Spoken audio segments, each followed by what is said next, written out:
Friends welcome back. तो अभी हम देखने वाले हैं Dhruv Rathee cries after Bengal celebrates BJP win, ultimate meltdown. चलो यार, हमने बड़े मेल्टडाउन देखे हैं। अगर आपने नहीं देखे हमारे साथ तो उनको जरूर जाकर देख लेना। ये मेल्टडाउन जो है मोस्टली आपको मिल जाएंगे इंडियन अमेरिकन व्लॉगर में, उसमें तो कमाल की वीडियोस बनाई हुई हैं और उन्हीं के कंटिन्यूएशन में आपको तीखे रिएक्शन में भी मिल जाएंगे और कुछ गजब रिएक्शन में भी मिल जाएंगे। तो ज़रा मेल्टडाउन या मीम्स ऐसे करके कुछ डालना, आपको इतनी अच्छी अच्छी वीडियोस मिलेंगी। हमने खाली ये बंगाल से ही रिलेटेड नहीं, हमने हेमंता बिस्वा के जो है उनसे भी रिलेटेड किया, फिर अमित शाह से भी रिलेटेड किया, फिर मोदी जी ने जो अभी बताया गोल्ड को ना लेना और वो सब जो बताया मांग की है लोगों को का इंडियंस को, उससे रिलेटेड भी बड़े फनी फनी जो हैं रिएक्शंस उसको भी किया। तो वो सब आप जाकर देख सकते हो। अब देखते हैं यहाँ पर भी और मजे लेते हैं। ध्रुव राठी को रोते हुए भी देख लें, वही एक बचावा था। चलो शुरू करते हैं। अरे वाह, टाटा गुड बाय। ओले पता है क्या, इलेक्शंस तो नॉर्थ कोरिया में भी होती हैं? मजाक नहीं कर रहा, रेगुलर इलेक्शंस होती है नॉर्थ कोरिया में। नहीं, तेरी बात कभी मजाक थोड़ी ना होती है। मैं दरअसल हैरान हूँ कि तेरे दिमाग में गोबर भरा है क्या। शक्ल में कितनी अच्छी बना के दिखा रहे हैं। जिस इलेक्शन में तुम्हारी मनपसंद पार्टी हार जाए वो सीधा नॉर्थ कोरिया बन जाता है। बहनों भाइयों मित्रों सज्जनों, इस इकोसिस्टम का रोना धोना देखकर कितना आनंद आ रहा है बता नहीं पा रहा हूँ। मई के इस गर्मी के महीने में कलेजे को क्या ठंडक मिल रही है। वाह वाह वाह। वेस्ट बंगाल में बीजेपी की जीत ने इन लिब्रांडुओं के इकोसिस्टम में ऐसा भूचाल ला दिया कि इनकी चीखें बर्लिन तक सुनाई दे रही है। चुनाव खत्म, नतीजे आ गए और बंगाल में कमल खिल गया। लेकिन इस कमल के खिलने से जो कीचड़ साफ हुआ है उससे इन मुगल दरबारियों की सांसें नहीं, कमल खिला है और वो कीचड़ जो है इन सबके मुंह पे जाके गिरा है। ठोका ताली। टूटने लगी है। दशकों से जो एक सिंडिकेट राज चल रहा था वो भर भरा कर गिर गया और इस सिंडिकेट के ठेकेदार ऐसे बाहर फेंके गए हैं जैसे ओए ओए, बिल्कुल ऐसे। डॉगी को लेके जा रहा है। सब पकड़ के क्यों कर रहे हैं? आज एक एक करके इनकी ऐसी बत्ती बनाएंगे कि अगली बार लोकतंत्र खतरे में है बोलने से पहले 10 बार सोचेंगे। चुनाव में दीदी को जिताने के लिए पूरा इकोसिस्टम एक्टिव हो गया। तानाशाही को हराने के नाम पर जो भी मिला सबने अपने तंबू बंगाल में गाड़ दिए। यहाँ तक कि खुद को कट्टर ईमानदार कहने वाले, दिल्ली में कांग्रेस को पानी पी पी कर गालियां देने वाले, ये भी उड़कर बंगाल पहुंचे। यहाँ से हमारे कैंडिडेट का नाम बता दीजिए। उसको कैंडिडेट का नाम भी नहीं पता और आ गया। शोभन देव चैटर्जी हमारे कैंडिडेट हैं। इस बार भी उन्हें My भारी God. संख्या में वोट देके कितना न्यूसेंस है। He doesn't know the name of the candidate. और बस स्टेज ऐसे पे आ आके गया। पूछ और रहा वहां है। से पूछ रहा है तो करने क्या नहीं, था? तू स्टेज पे चढ़ने से पहले ही पूछ लेता। तो माइक कौन से candidate माइक हैं? को ऑन करके पूछ रहा है, इतना इसमें है। ये पूछ रहा है हमारे कौन से कैंडिडेट है, हमारे तो खुद कौन नहीं से पता तो candidate करने क्या है यहाँ पे। पता नहीं। तो माइक की और थोड़ी सी कम अकल थी, पर थोड़ी अकल होती तो माइक ही ऑफ करके पूछता। बहुत ही बहुत ही बंदा, बहुत ही। भाई इसे कहते हैं असली पनौती। ये जहां भी जाते हैं बंटा धार कर देते हैं। दीदी आज भी सर पकड़ के बैठी होगी कि इस लपेटे को मैंने स्टेज पर बुलाया ही क्यों। जहां जहां इनके चरण पड़े सुपड़ा साफ हो गया। और दूसरे हैं इनके परम मित्र हमारे आदरणीय पप्पू जी। इलेक्शन से पहले जानते हैं राहुल बाबा क्या ज्ञान दे रहे थे। बंगाल में बीजेपी की सरकार कभी नहीं आनी चाहिए, मगर आपके जो चीफ मिनिस्टर हैं ममता बनर्जी, वो बीजेपी के लिए बंगाल में रास्ता खोल रही है। बेटा मौज करा दी। उसी सांस में ये भी बोल गए बंगाल में किसी को रोजगार चाहिए तो फिर कोई ना कोई रिश्तेदारी टीएमसी में होनी पड़ेगी, नहीं तो नहीं मिलने वाला। एक बात आप ला भाई जितने मर्जी इख्तिलाफ हो, लेकिन भाई साहब ने बात बड़ी सही कही। इन्होंने ये भी कहा कि बीजेपी के सामने टीएमसी के पैर नहीं लगने वाले। और देखिए इनकी भविष्यवाणी सही हो गई। ये सच्चाई है। ऐसा इनके खुद के केस में क्यों नहीं होता? तो रहा। तो अपने को क्या, चुनाव से पहले दीदी करप्ट थी, जॉब के लिए टीएमसी में रिश्तेदारी चाहिए, ये इन्होंने बात एकदम पते की बोली। बंगाल का SSC scam, teacher recruitment scam, जहां अर्पिता मुखर्जी के घर से नोटों के पहाड़ निकले, 50 करोड़ का कैश। वो भाई गॉड, सोचते तो कैश कोई 50 करोड़ का रख सके अपने घर में। चोर है बंदी। भाई कोई सोच ही नहीं सकता। 1 करोड़ भी रखने में लोगों को डर लगता है कि कहीं पकड़े ना जाए, कोई आ ना जाए। उसने 50 करोड़ इतने धड़ल्ले से रखे थे कि किसी की हिम्मत ही नहीं है जी मेरे घर में आके कुछ रेड करे या कुछ करे। टाइम देखा था। लेकिन कमाल की बात देखो, जो राहुल गांधी चुनाव से पहले कह रहे थे कि बंगाल में बिना टीएमसी में रिश्तेदारी के जॉब नहीं मिलती, वही राहुल गांधी टीएमसी के साथ बैठकर इंडी अलायंस की खिचड़ी पका रहे थे, वहां अपनी जॉब देख रहे थे। अब फायदा दिखा तो सारा करप्शन जायज हो गया। वो तो है ही। लेकिन जनता ने उस खिचड़ी में ऐसी मिट्टी डाली कि सबसे ज्यादा मजे आज की डेट में कांग्रेसी ले रहे हैं। ये सच्चाई है। सालों दर सालों से जिन कांग्रेसी कार्यकर्ताओं को टीएमसी गुंडों ने कूट कूट कर निकाला, उनके अपने ऑफिस से भगा दिया, आज बीजेपी के जीतने के बाद उनका सोया हुआ शेर जाग गया है भाई। वंदे मातरम, वंदे मातरम कर रहे हो। बड़ा ले आता है थोड़ा यार। छोटे से। अंदर डेंटिंग पेंटिंग भी शुरू होगी, रातों रात रेनोवेशन चल रहा है। ओ, इनके ऑफिसेस जो थे कांग्रेस के, इन लोगों ने कब्जा कर लिए थे। इतना गंदा पेंट कर रहा है कि फट ही नहीं रहा। देखो मौका बरसती, मेहनत बीजेपी ने की, सिंडिकेट से लड़ाई बीजेपी के कार्यकर्ताओं ने लड़ी, गोलियां उन्होंने खाई, ये छुटपुट फायरिंग आम बात थी वहाँ। जैसे ही टीएमसी का सफाया हुआ, कांग्रेसी वाले ताला तोड़ चूहा शेर बन के आ रहा है। ये दिखा रहे हैं। कर पोचा पैंट लेकर पहुंच गए ऑफिस चमकाने। वो बेगानी शादी में जो अब्दुल्ला होते हैं ना, वो यही है। खुशी देखो चेहरों पर कितनी, और हो क्यों ना भाई, वर्षों से और तो साथ में बोलो ना, thank you BJP, thank you Modi ji. टोलाबाजी का जो राज चल रहा था, उसमें किसी आम आदमी, आम पार्टी का सरवाइव करना नामुमकिन था। इनका गुंडा राज इस लेवल का था, वो इस बात से समझो कि रिजल्ट आने से पहले इनके सपोर्टर इतने ओवर कॉन्फिडेंट थे कि उन्होंने कुछ गरीब BJP supporter, by the way Hindu थे, जो उनके भेड़े छीन। क्या कर ली, क्या छीन ली? ओ, भेड़े छीन ली। क्या घटिया लोग हैं ये। 2 भेड़ें चोरी कर, अब इनको उठा के भेड़ों की तरह उठा के ले जाओ जेल के अंदर। ना तो सिर्फ एक सिंबल है उस कट मनी कल्चर का, जो पिछले 15 वर्षों से बंगाल को खोखला कर रहा था, जिसके सिर पर सत्ता का क्षमता, ममता दीदी का हाथ हो। वो भेड़ चोरी करे, गरीबों का राशन चोरी करे, या महिलाओं की इज्जत पर हाथ डाले, कौन था रोकने वाला? जब सिस्टम ही करप्ट हो जाए तो आम आदमी की तो वैल्यू क्या ही बचती है भाई। और इसी सड़े हुए सिस्टम को डेमोक्रेसी का नाम देकर ये मुगले आजम अपने वीडियो में डिफेंड कर रहा है। ये तो बहुत ही, इसकी बातें और तरीके से जो बात करते हैं ना, पता चलता है दिमाग कम है और ओवर एक्टिंग ज्यादा है।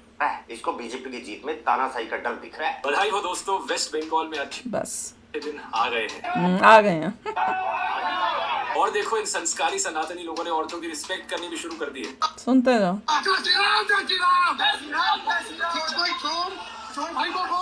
देख मुगले आजम, किसी भी महिला को इस प्रकार से तंग करना या डराना 100% गलत है। वो कुछ नहीं कर रहे थे, वो ओनली स्पीकिंग स्लोगन्स। ये वो लेडी होगी जिसने कुछ गफले किए हुए होंगे, टीएमसी की होगी, जो अब पहले दादी बनती थी और अब क्योंकि हार गए इसलिए चुपचाप चल के जा रही है। और वो उसको कुछ उस टाइप से नहीं कर रहे थे, वो दूर से उसको बस बोल रहे हैं।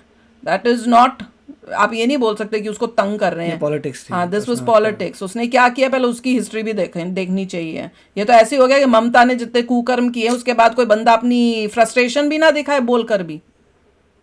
वो सही नहीं कर रहा, लेकिन ये मोमेंट्री है भाई। लेकिन ये जो तेरा दोगलापन है, जो तेरे रग रग में बस गया है, बात उसकी कर रहे हैं, उसे एक्सपोज करना जरूरी है। एक आदमी ने सड़क पर जय श्री राम क्या बोल दिया, तुझे अच्छे दिन वो बड़े कॉन्टेक्स्ट नहीं पता। हमें क्या पता क्या हुआ, ये लेडी कौन थी, क्या था।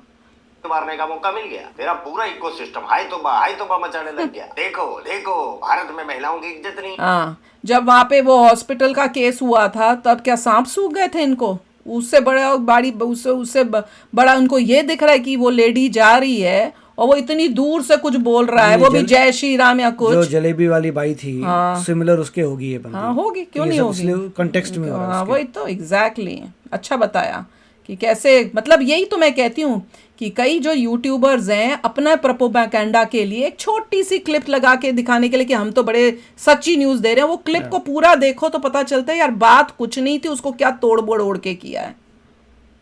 याद है पप्पू प्यारे, तब तो बीजेपी की हवा भी नहीं थी। संदेश खली में शाहजहां शेख और उनके गुंडों ने रात के अंधेरे में टीएमसी के ऑफिस महिलाओं को बुलाकर उनके साथ शोषण किया। वो तो नहीं बोलेगा, वही तो मैंने कहा। कलकत्ता हाईकोर्ट को ये तक बोलना पड़ा कि बंगाल में स्टेट स्पॉन्सर्ड एक्सटॉर्शन चल रहा है। तब तेरी जुबान पर ताला क्यों लग गया था? तब तेरा ये अच्छे दिन वाला चश्मा किधर खो गया था? अबे घर पर बैठा अपने डेटा बनाता रहता है, कभी का डेटा भी देख ले। की रिपोर्ट चीख कर कह रही है कि महिलाओं के खिलाफ क्राइम और ह्यूमन ट्रैफिकिंग के हालात कितने खराब है। तब तेरा फैक्ट चेकिंग सॉफ्टवेयर अपडेट मांग रहा था क्या? बात सीधी है, तुझे वायलेंस तब दिखता है जब तेरे नैरेटिव को सूट करता है। वही तो। जब बीजेपी सपोर्टर जश्न मना रहे थे, उन पर गोलियां चली। मेरा चाचा जी बीजेपी का कार्यकर्ता है, हम लोग वहाँ पर जश्न मना रहे थे खड़े होकर के, तो वहाँ से कुछ गुंडे आए। अब कहाँ के थे, बाहर के थे, कहाँ के नहीं थे, मोहल्ले के भी कुछ थे उसमें मिले हुए। उन सबका लीडर था समीम अहमद बड़े, क्रांति था, आजाद था, सब वो लोग मिला हुआ है सर। वो लोग हम लोग को वहाँ से स्टार्ट किया, लोग बम मारना, गाली पहले स्टार्ट किया लोग। उसके बाद जब हम लोग यहाँ से निकले तो वहाँ से मारने लगा लोग, चलाने लगा लोग। जब इलेक्शन के नाम पर लोगों के घर जलाए जा रहे थे तब तू कहाँ था? पिछली बारी कितना कुछ हुआ था, तब क्या हुआ था? अम्मा में था या डॉक्टर ने बोलने से परहेज बताया था? तब इन मैडम आरफा खानम और रविश कुमार की स्क्रीन काली क्यों नहीं होती? क्योंकि वहाँ विक्टिम तुम्हारे हिसाब का नहीं होता। तुम्हारा सेकुलरिज्म और तुम्हारा फेमिनिज्म तुम्हारी सहूलियत और फंडिंग के हिसाब से काम करता है ना। जनता ये सब देख रही थी। इलेक्शन से पहले इनकी बौखलाहट और ओवर कॉन्फिडेंस दोनों साथ में आसमान पर था। इनको लगता था कि बस खेला हो बे का नारा लगाएंगे, हो गया खेला हो गया पब्लिक फिर से बेवकूफ बन जाएगी। किसी ने बोला था कि 4 तारीख को ममता का क्षमता दिखेगा, लगता है उनका 4 तारीख आया नहीं। क्षमता किसकी दिखी देख ली होगी मैडम ने। ये 4 तारीख को तो किसी और का दिख रहा है क्षमता। 4 तारीख को ऐसी क्षमता दिखी कि दीदी को आज भी यकीन नहीं हो रहा कि कुर्सी गई, छोड़ने को तैयार ही नहीं है।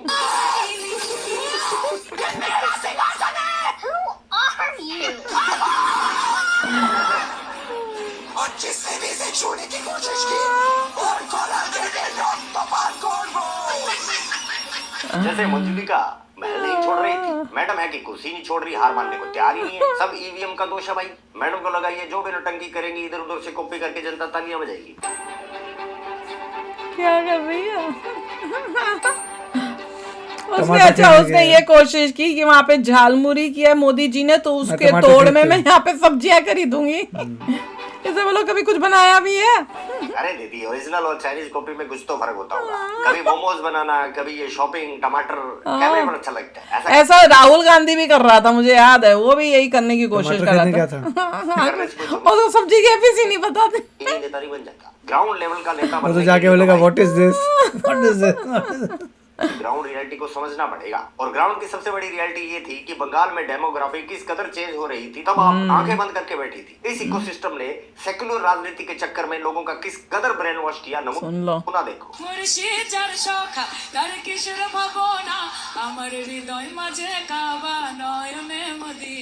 देख रहे हो? ओ कह रही है मेरे हृदय में काबा और मदीना। उनके दिमाग को इतना वॉश कर दिया गया है कि अपनी संस्कृति अपनी पहचान भूले बैठे हैं। जो बंगाल कभी भारत की आध्यात्मिक और सांस्कृतिक राजधानी हुआ करता था, रामकृष्ण परमहंस और विवेकानंद का बंगाल, बिल्कुल वहाँ की इस पीढ़ी के दिमाग में ये सब भर दिया जाता है, बस सिर्फ इसलिए कि एक खास वोट बैंक को खुश करना है। और ये जो सब हो रहा था ना, ये हमारा सिर्फ इंटरनल मैटर नहीं था, इसका सीधा कनेक्शन हमारी नेशनल सिक्योरिटी से था। बंगाल में जो सरकार बदली है उसका दर्द सिर्फ टीएमसी को नहीं, बॉर्डर के पार बैठे उन बांग्लादेशी पाकिस्तानियों को भी है। बड़ा रो रहे हैं। मगरबी बंगाल में बीजेपी का इलेक्शन जीतना है, आसाम में बीजेपी का इलेक्शन जीतना है, क्या ये बांग्लादेश के बिल्कुल हमसाये में हिंदू नेशनलिज्म और हिंदू एक्सट्रीमिज्म की जीत है? इसका पाकिस्तान और भारत के ताल्लुकात पर क्या असर पड़ेगा? पाकिस्तान नहीं होगा तो पड़ेगा कबीर। अब तुम और तुम्हारे दोस्तों की वो फेक आधार कार्ड फैक्ट्री परमानेंटली बंद हो जाएगी। सालों से बंगाल का बॉर्डर एक धर्मशाला बना हुआ था, 4000 किलोमीटर लंबा भारत बांग्लादेश बॉर्डर, जिसमें से सबसे लंबा हिस्सा बंगाल से लगता है। पता है उधर रेड कारपेट बिछा हुआ था घुसपैठियों के लिए। डेमोग्राफी चेंज का पूरा डेटा उठाकर देखिए, मालदा, मुर्शिदाबाद, उत्तर दिनाजपुर, इन बॉर्डर के जिलों में बोला तो था, हमने देख के बता दिया था, देख लो सारे वहाँ पे चेंज होके। ग्राफ पिछले 15-20 सालों में कैसे बदला है किसी से छुपा नहीं है। और रुके हो रहते तो पूरा वेस्ट बंगाल ही बन जाता वैसा। आईडी आधार कार्ड रातों रात बन जाया करते थे ताकि एक मुश्त वोट बैंक तैयार रहे। अब क्या होगा, वहाँ बीएसएफ को स्टेट पुलिस का फुल सपोर्ट मिलेगा। जो फेंसिंग बन रही है सालों से पेंडिंग थी की स्पीड से पूरी होगी। और सबसे बड़ी बात, चाइना बांग्लादेश इंडिया का ट्रायंगल मैप उठाकर देखिए, चिकन नेक बोले तो सिलीगुड़ी कॉरिडोर एक बहुत ही सेंसिटिव जगह है जो पूरे नॉर्थ इंडिया को नॉर्थ ईस्ट इंडिया से जोड़ती है। चाइना हमेशा से चाहता था कि इस इलाके में और आसपास के इलाकों में हमेशा इंस्टेबिलिटी रहे, ताकि वो इंडिया को लॉजिस्टिकली ब्लैकमेल करे। पहले की सरकार नॉर्थ ईस्ट को जोड़ने वाले सेंट्रल प्रोजेक्ट्स को रोके रखती थी, लेकिन अब वहाँ एक्ट ईस्ट पॉलिसी, रॉकेट की स्पीड चलेगी। घुसपैठियों के लिए दरवाजे परमानेंट बंद, नॉर्थ ईस्ट की खुशहाली डेवलपमेंट के दरवाजे खुल गए। अब चाइना भी अच्छे से जानता है कि सिलीगुड़ी कॉरिडोर पर उठाकर देखना भी महंगा पड़ेगा, क्योंकि अब सेंट्रल और स्टेट दोनों जगह सेम इंजन काम कर रहा है। Very good. और इसमें वही बातें बता रहे हैं कि कितना डेंजरस है। मजाक हम लोग कर रहे हैं क्योंकि जीत गए, पर कितना इम्पोर्टेंट था बीजेपी का इस स्टेट में जीतना वो हमें पहले से ही पता, हमें तो पिछले इलेक्शन से ही पता था, उससे पहले ही पता चल चुका था कि कैसे क्या हो रहा है वहां पर। और बहुत इंपॉर्टेंट था, क्योंकि अब अगर अभी नहीं जीतते तो एक ऐसा टाइम आ जाता कि जीतने के बाद भी कुछ नहीं कर पाते हम, फिर वो जीत का कोई फायदा नहीं होना था। पर करेक्ट टाइम पे, कह रहे हैं बाल बाल बचे हैं कि करेक्ट टाइम पे बीजेपी वहां आ गई है। और बीजेपी को भी पता था कि कंट्री की सेफ्टी के लिए ये वेस्ट बंगाल में जीतना कितना इंपॉर्टेंट है, तभी उन्होंने पूरी मेहनत की है।